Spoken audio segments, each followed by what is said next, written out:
दोस्तों आपने टीवी में देखा होगा कि बहुत से एक्सपर्ट्स बोल रहे थे कि शाहीन अफरीदी का पाँव सही गिर नहीं रहा, उसकी डायरेक्शन इस तरफ को हो जाती है, उस तरफ को हो तो वो दोबारा से इफेक्टिव हो सकता है जैसे पहले था।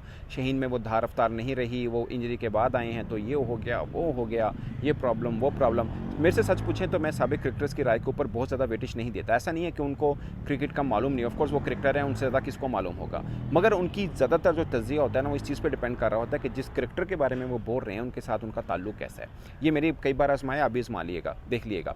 अब मैं आपको 13 दिन पहले मैंने एक व्लॉग किया था, ये नहीं कि मैं आज बोल रहा हूँ जब आईसीसी रैंकिंग के ऊपर शाहीन अफरीदी नंबर 1 आ गया तो मैं आज बोल रहा हूँ। मैंने 13 दिन पहले एक व्लॉग किया था जिस मैंने थंबनेल के ऊपर लिखा हुआ था शाहीन द ईगल। ये उस दिन की बात है जिस दिन वकार यूनुस ने कहा था कि सीखना चाहिए शाहीन अफरीदी को इंडियन बॉलर से, खासकर बुमराह से। मैं इसमें नहीं आ रहा, बुमराह बहुत अच्छे बॉलर हैं और अगर एक दूसरे के साथ कोई सीख लेगा, कोलीग है, तो इसमें कोई बुरी बात नहीं है। बट मैं शाहीन के ऊपर ये बात करना चाह रहा हूँ कि उनको बड़ा अंडर एस्टिमेट किया गया, ना सिर्फ वकार यूनुस की तरफ से, बाकी भी जितने भी क्रिकेटर्स हैं इस चीज़ पर हो रहे थे यार उनका पाँव सही नहीं गिर रहा। और एक ख़ास चीज़ जो मैं आपको इस व्लॉग में बताने वाला हूँ, हम सब सोचते रहे कि शाहीन नई बॉल के अच्छे बॉलर हैं, मगर अब तक की 16 विकेटों में आपको मालूम है उनकी नई बॉल से कितने विकेटें ली हैं। मैं शाहीन की पूरे वर्ल्ड कप में अब तक जो उनकी परफॉर्मेंस है उनको 3 हिस्सों में तकसीम करता हूँ। नई बॉल के साथ यानी फर्स्ट स्पेल में जब वो 3-4 ओवर करते हैं पावर प्ले के अंदर, उसके बाद सेकंड स्पेल मीन के जो 11 ओवर और 40 ओवर के बीच में वो बॉल डालते हैं, फिर डेथ ओवर जब वो 40 से 50 ओवर के बीच में डालते हैं, तो उन्होंने कितनी कितने विकेटें ली हुई हैं। आप हैरान होंगे कि उनकी नई बॉल के साथ जो उनकी पहचान है कि भाई नई बॉल के साथ वो आगते हैं और तूफ़ान मचा देते हैं, 4 विकेटें हैं नई बॉल के साथ उनकी, और उसमें शुभमन गिल थे, तनजीद थे, शांतु थे और कॉन्टन डिकॉक हैं। ये 4 हैं जो उन्होंने पहले स्पेल में अपने पावर प्ले में आउट किए हुए हैं, अदरवाइज़ मिडल में आउट किए हैं उन्होंने। ये आप इनको नेगेटिव समझ लें, पॉजिटिव समझ लें, मैं पॉजिटिव समझ रहा हूँ, क्योंकि उनके ऊपर इल्ज़ाम ये आता था कि वो पुरानी बॉल के साथ अच्छा बॉल नहीं डाल रहे हैं या डेथ ओवर में थोड़ा स्ट्रगल करते हैं, मगर इस बार तो उन्होंने कमाल किया। मिडल के अंदर सबसे ज़्यादा विकेटें ली हैं, मिडल ऑर्डर में उनके मिडल ऑर्डर के अंदर 7 विकेटें हैं, 16 में से 7 हैं, यानी 4 नई बॉल के साथ फर्स्ट स्पेल के साथ और 7 जो विकेटें हैं उनकी मिडल में हैं, और फिर 5 विकेटें जो हैं उनकी डेथ ओवर्स में। डेथ ओवर्स का मतलब है मैं जो 41 से लेकर 50 ओवर्स की बात कर रहा हूँ उसमें। अब मैं आपको थोड़ा सा उनका डिटेल बताता हूँ कि नीदरलैंड के खिलाफ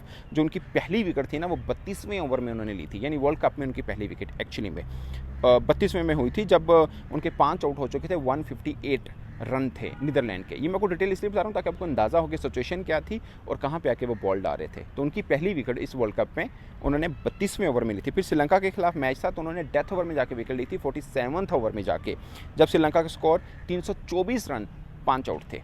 यही वो स्टैट थे ना, यही वो डाटा था जिसके ऊपर साबिक क्रिकेटर्स को लगा कि बस शाहीन की कहानी ख़त्म हो गई। ये 2-4 मैचेस के ऊपर ही तो हम तजिया करते हैं, हमें लगता है कि सब ख़त्म हो गया, मुक गया, रिदम नहीं रहा, ये वो सब इस तरह से।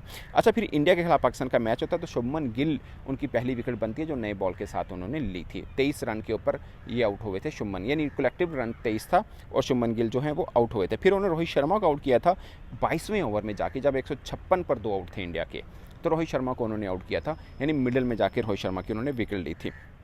अब हम ऑस्ट्रेलिया की बात करते हैं। हमको मालूम है कि 259 रन पे कोई आउट नहीं था ऑस्ट्रेलिया को, तो मिचेल मार्श को शाहीन अफरीदी ने आउट किया था, तो ये इनकी ऑस्ट्रेलिया के खिलाफ पहली विकेट थी, मगर ये 33.4 यानी 35वें ओवर में जाके उनको विकेट मिली थी और वेरी नेक्स्ट बॉल के ऊपर उन्होंने मैक्सवेल को भी आउट कर दिया जब उनके पास हैट्रिक चांस था। तो वेरी नेक्स्ट बॉल के ऊपर उन्होंने मैक्सवेल को आउट किया और उस मैच में उन्होंने 5 विकेट ली थी, फिर 3 विकेट जो डेथ ओवर में जाके उन्होंने ली थी। वैसे भी डेथ ओवर एक समझ लें क्योंकि पहली विकेट ही 34वें ओवर में जाके गिरी थी। 33.4 के ऊपर मिचेल मार्श आउट हुए थे, 33.5 के ऊपर मैक्सवेल आउट हो गए थे। अच्छा जी, अफगानिस्तान के खिलाफ उनकी जोड़ी भी बड़ी अच्छी खेली थी, 130 रन पर कोई आउट नहीं था, तो नई बॉल के साथ यहाँ पर भी शाहीन को विकेट नहीं मिली थी और इन्होंने पहली विकेट 22वें ओवर में ली, यानी 21 ओवर चल रहा था जब उन्होंने विकेट ली थी गुरबाज की, जब उसामा मीर ने थर्ड मैन पे बहुत खूबसूरत उनका कैच पकड़ा था। फिर आते हैं हम साउथ अफ्रीका, फिर नई बॉल के साथ यहाँ पे उनका जादू चला और 34 रन थे साउथ अफ्रीका के, 3.2 ओवर था जब कॉन्टन डिकॉक को उन्होंने आउट किया था। उसके बाद अगर अच्छा इसके ऊपर मैं ये भी बताऊंगा कि सबसे तगड़ी विकेट मुझे कौन सी लगती है कि इनकी कौन सी है और कौन सी लोग कौन सी कह रहे हैं। मैं रीज़न के साथ बताऊंगा कि इनकी सबसे तगड़ी कौन सी है। लोगों के मुताबिक तो महमूदुल्लाह होगा कि वो जो उन्होंने बॉल डाला था महमूदुल्लाह को आउट किया। बहुत से लोग 92 के वसीम अकरम के साथ उस विकेट को मैचअप करते हैं, बट मेरे मुताबिक कोई और विकेट थी जो महमूदुल्लाह से भी ज़्यादा अच्छी थी शाहीन की। खैर उसके ऊपर हम बाद में आएंगे। अच्छा जी, साउथ अफ्रीका के खिलाफ मैंने बता दिया नई बॉल के साथ विकेट थी कॉन्टन डिकॉक की। फिर उन्होंने डेविड मिलर को आउट किया था जब 206 पर उनके सिर्फ 4 थे और लगभग आप कह सकते हैं कि 102 बॉलों पर 65 रन रिक्वायर्ड थे। ओवर 33वां यानी 34वां ओवर चल रहा था उस वक्त, तब जाके यानी मिडल में विकेट उन्होंने ली थी। बांग्लादेश के खिलाफ उन्होंने फर्स्ट ओवर मतलब शुरू में ही पहले ओवर में ही तनजीद का आउट किया था। टेक्निकली पहले ओवर की विकेट उनकी सिर्फ तनजीद हसन ही है, फिर शांतो को भी उन्होंने आउट किया था। कलेक्टिवली उन्होंने 3 विकेट ली थी बांग्लादेश के खिलाफ और महमूदुल्लाह को मिडल में आउट किया था। अब हम बात करते हैं कि शाहीन अफरीदी की सबसे तगड़ी विकेट कौन सी थी। लोग कहते हैं कि महमूदुल्लाह की थी कि बड़े तगड़ा बॉल डाला था उन्होंने, जैसे मैंने आपको पहले बताया कि 92 के साथ मैचअप करते हैं, बट मेरे ख्याल में उनकी सबसे तगड़ी विकेट मिलर वाली थी। वो इसलिए कि उस विकेट के बाद पाकिस्तान साउथ अफ्रीका के खिलाफ मैदान में मैच में दोबारा वापस हुआ था। मैंने आपको पहले भी बताया था कि मिलर की विकेट जो उन्होंने ली थी उस वक्त 206 रन पर 4 आउट थे। मैच सीधा था, सिर्फ 65 रन चाहिए थे 102 बॉल के ऊपर, कोई भी आराम से जीत सकता था यहाँ पे साउथ अफ्रीका। मगर जब उन्होंने मिलर को आउट किया था ना, वो एक ख़ास बात थी क्योंकि 33वां ओवर था, मिलर को आउट किया था। फिर उसके बाद कोटजी को भी उन्होंने आउट किया था, मगर वो 40 ओवर के बाद आउट किया था, वहाँ पे भी एक बार मैच बना। बट मुझे लगता है इनकी 16 विकेटों में सबसे इंपॉर्टेंट विकेट जो है वो डेविड मिलर की थी।